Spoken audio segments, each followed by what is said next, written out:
1장 18절부터 25절을 본문으로 십자가의 도라는 제목으로 말씀을 선포하겠습니다.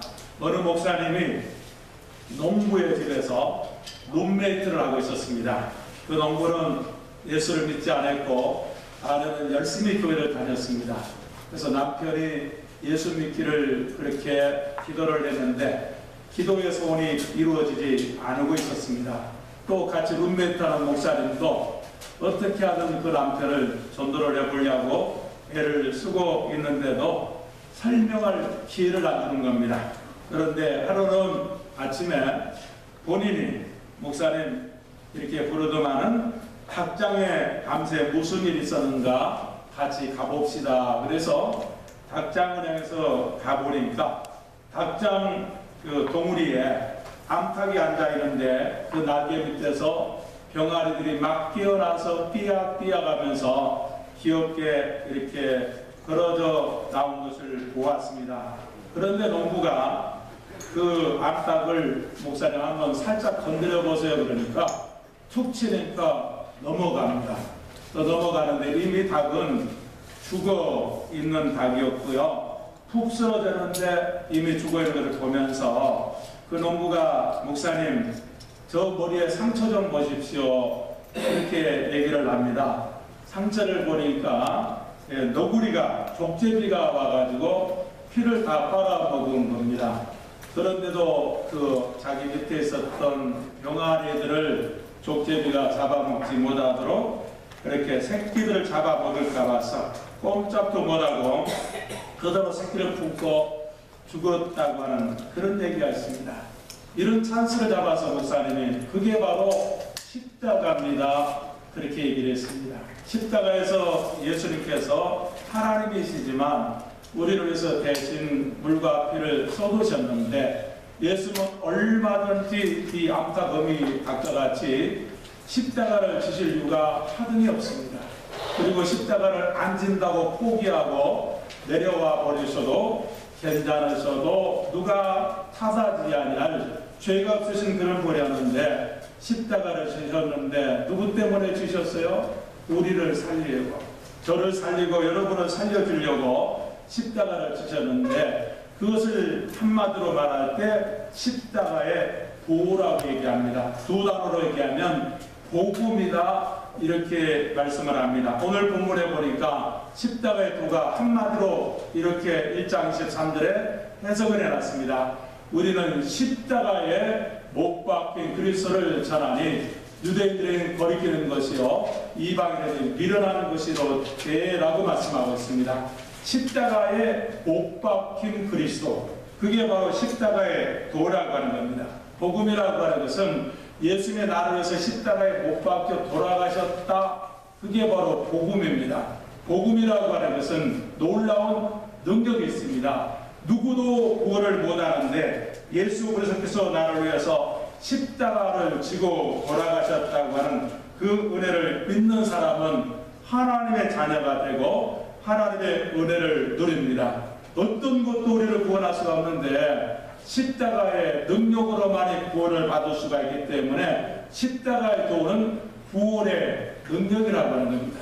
우리를 구원할 수 있는 능력이 십자가를 통해서 나오는데 그 십자가의 능력이 아무리 위대하다 할지라도 그 사실을 믿지 않은 사람은 효과가 없습니다. 믿고 의지할 때 십자가의 도가 내 것이 되어서 놀라운 삶을 누리는데 십자가의 도의 진리를 모르니까 어떻게 해요? 내 공로로 구원을 받으려고 내가 수양을 해서 고향을 해서 구원을 받으려고 그렇게 선행을 요구하면서 속전을 요구하면서 그렇게 삶을 살아가는데 그렇게 구원받는 것이 아니고 놀라운 구원의 능력은 뭘로 된다? 믿음으로 되는 겁니다. 그 사실을 믿는 사람만 되는데 그게 요한복음 1장 12절에 보니까 영접하는 자, 곧 그 이름을 믿는 자들에게는 하나님의 자녀가 되는 권세를 주셨습니다. 돈 많이 가져온 사람이나 많이 배운 사람이 구원받는다 이렇게 말씀하지 않았고요. 영접하는 자, 곧 그 이름을 믿는 자들에게 하나님의 자녀가 되는 권세를 줬기 때문에 구원의 능력을 누리는 사람은 믿는 사람입니다. 또 우리가 잘 아는 요한복음 3장 16절에 보면 하나님이 세상을 이처럼 사랑하사 독생자를 주셨으니 이는 그를 믿는 자마다 멸망치 않고 영생을 얻게 하려 하심이라. 우리에게 요구하는 것은 믿음이라고 하는 겁니다. 그래서 18절에 보니까 그를 믿는 자는 심판을 받지 아니하고 믿지 아니하는 자, 하나님의 독생자 이름을 믿지 아니하면 벌써 어떻게 됐다? 심판을 받는 속에 놓여 있다고 하는 겁니다. 영화의 한 장면 중에요, 한 사람이 총을 맞고 다리에 피를 질질 흘리면서 도망을 갑니다. 그런데 거기에 도망갈 때 뒤에 누가 쫓아오는가 하면 적군이 쫓아오면서 사냥개를 몰고 쫓아오는 거예요.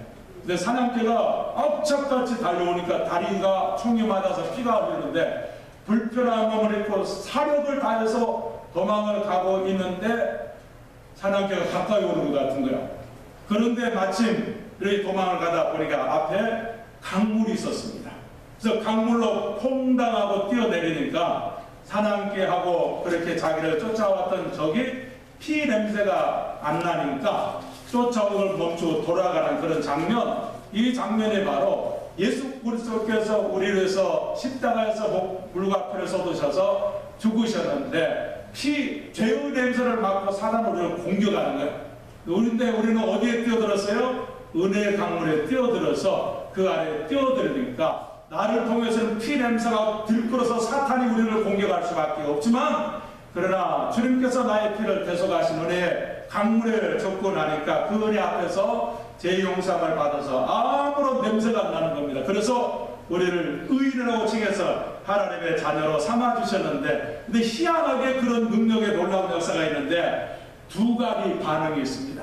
다른 것 가지고는 다 그 사실을 믿고 따른다고 하는데, 이 복음을 전하면 거절하는 사람이 있고요, 이 복음을 전하면 받아들이는 사람이 있습니다.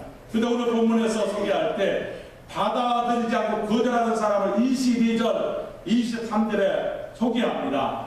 유대인은 표적을 구하고 헬라인은 지혜를 찾으라. 우리는 십자가에 못 박힌 그리스도를 전하니 유대인은 거리끼는 것이요 이방인은 밀어나는 것이로되 라고 말씀을 하고 있습니다. 두 사람, 안 믿는 사람, 믿는 사람하고 안 믿는 사람은 하늘과 땅 차이입니다. 천국이 보장되고요, 안 믿는 사람은 지옥에 갈 수밖에 없는 그 엄청난 일이 있는데, 유대인들은 뭐 때문에 안 믿었다?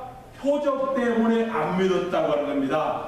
유대인의 삶 속에는 예수님이 그래도 하나님의 아들이라고 하면 이스라엘 백성들이 그렇게 소롱당할 때 눈물을 닦아주고 로마로부터 자녀문처럼 그런 구세주로 나타날 줄 알았는데, 십자가에 못 박혀 돌아가신 걸 보면서, 너무나도 맥없이 돌아가는 걸 보면서 구세주가 아니다라고 생각을 한 겁니다. 요즘도 그런 사람들이 많이 있죠. 하나님의 능력을 보여줘봐, 내가 믿지. 표적을 보여줘봐, 하나님 계시면 보여줘봐. 그렇게 하면서 하나님을 믿지 않은 그런 무리의 사람들이 많은데, 유대인들은 그런 사람들이었습니다. 예수님께서 복음을 전할 때도 마태복음 12장 38절 39절에 보면 그때 서기관과 바리새인 중 몇 사람이 말하되 선생님이여 우리에게 표적을 보여주시길 원하나이다.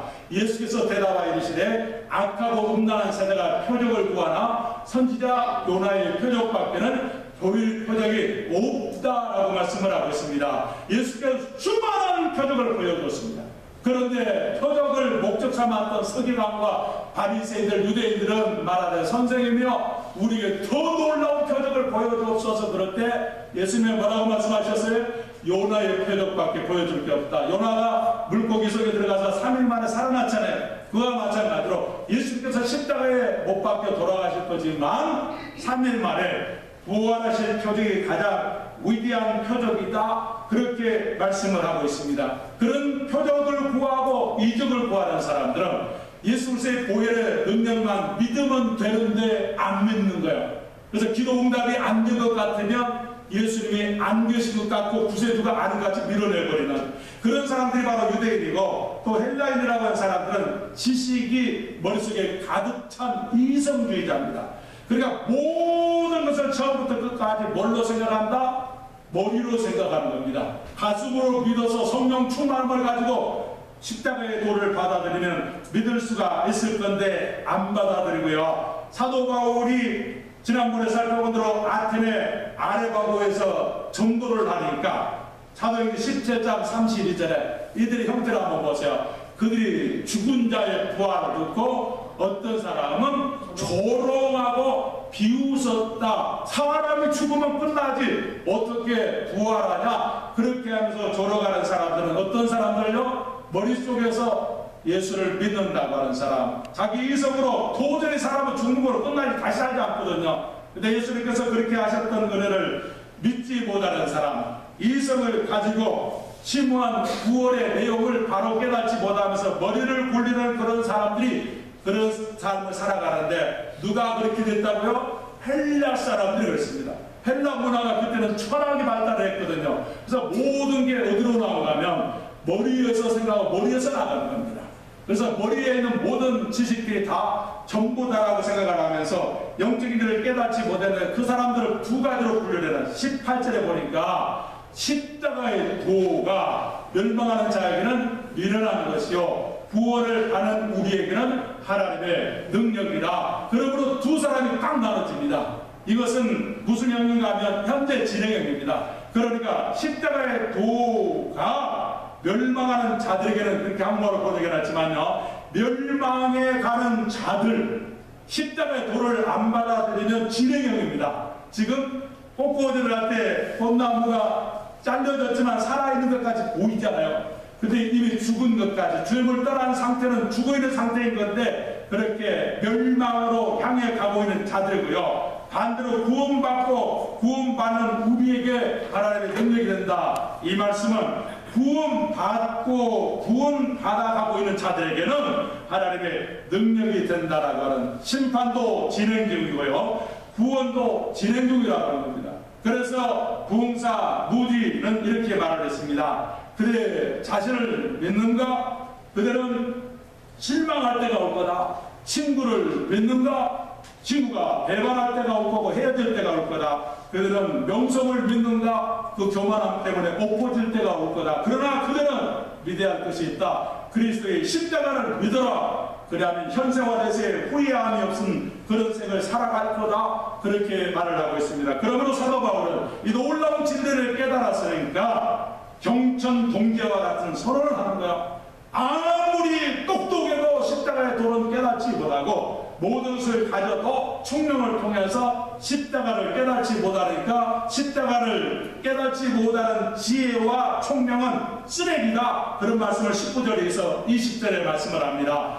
기록된 바 내가 지혜 있는 자들의 지혜를 멸하고 총명한 자들의 총명을 폐하리라 하였으니, 지혜 있는 자가 어디 있느냐, 손비가 어디 있느냐, 이 세의 변론가가 어디 있느냐, 하나님께서 이 세상에 지혜를 미련하게 하신 것이 아니냐. 그렇게 사도 바울이 고백을 하고 있습니다. 지혜 있는 자들의 지혜가 어떻게 됐다? 다 떠나가고 없다라고 얘기하고 총명한 자들의 총명을 다 없애버린다고 그러잖아요. 왜 그래요? 지혜로는 하나님을 알 수 있어요, 없어요? 하나님을 알 수가 없습니다. 영생의 문제를 하나님의 머리로 알 수 있어요, 없어요? 저는 영생의 문제가 해결이 안 돼서 밤을 새우면서 그렇게 무한대가 있으면 그 다음에도 끝나는 것이 그날이 있을 텐데 그렇게 하면서 밤을 새우면서 울어본 적이 있었습니다. 그런데 그 머리로 생각을 하면 그 지혜를 가지고는 영생이라고 하는 것이 해결이 안 되고요, 인간의 죽음과 삶과 부활의 문제가 우리의 머리에서 나온 것이 아니고 하나님으로부터 은혜로 공급된 삶이기 때문에 지혜로운 삶을 살아간다? 아무것도 아니다. 기록된 바 내가 지혜 있는 자들의 지혜를 다 멸해버리겠다. 총명한 자들의 총명을 다 없애버리겠다. 공부 많이 한다고 해서 구원받아요? PhD 받으면 다 구원받습니까? 많이 배워서 구원받는다 그러면 박사학위 받은 사람은 구원을 받아야 되는데 아무리 많이 배워도 물리학, 천문학, 생물학, 과학, 경제학, 정치학, 사회학, 경영학, 언어학, 사회학 학자가 그렇게 많더라고요. 그래서 다 배워서 박사학위를 받아도 구원을 받는다 못 받는다? 예수를 안 믿으면 받지 못하는 삶이기 때문에 학문적으로 아무리 밝은 경륜을 가져도 학문의 마지막에 탑에서 발견한 건 뭐예요? 우리의 조상이 원숭이다. 그것밖에 발견을 못하고 마는 그게 바로 학문입니다. 고고학을 발견한 사람들이요, 자기들이 모르니까 지구의 모든 우주가 몇억 년 전에 일인가 하면 45억 년 전에 얘기라고 합니다. 근데 45억 년 중에서도 이제 자기 이성으로 생각을 해봤을 때 너무 멀다 싶어가지고 500만 년 전에부터 시작이 됐을 거다, 그렇게 생각을 하고 데이터를 내려놨는데, 거기에 보니까 이제 그들 속에서 마지막에 그것도 500만 년 전에 12월 31일 날 해가 뉘엿뉘엿 넘어갈 때 5시 정도 됐을 때에 사람과 같은, 사람과에 속한 동물들이 지구에 처음에 존재했을 거다, 보지도 않았으면서 그렇게 증명을 하고요. 또 갑자기 뭐라고 얘기하는가 하면 5분 정도, 자정 12시 5분 정도 되기 전에 현재 인류가 존재했을 거다, 그렇게 얘기하고, 토지의 제작과 농경 시작은 자정에 1분 정도 됐을 때 만들어졌을 거다. 최초의 국가나 이렇게 성립될 때는 언제나 자정 30초 남겨놓고 됐을 거다, 그렇게 얘기하고, 문자와 국가가 등장한 선사시대 이후의 역사는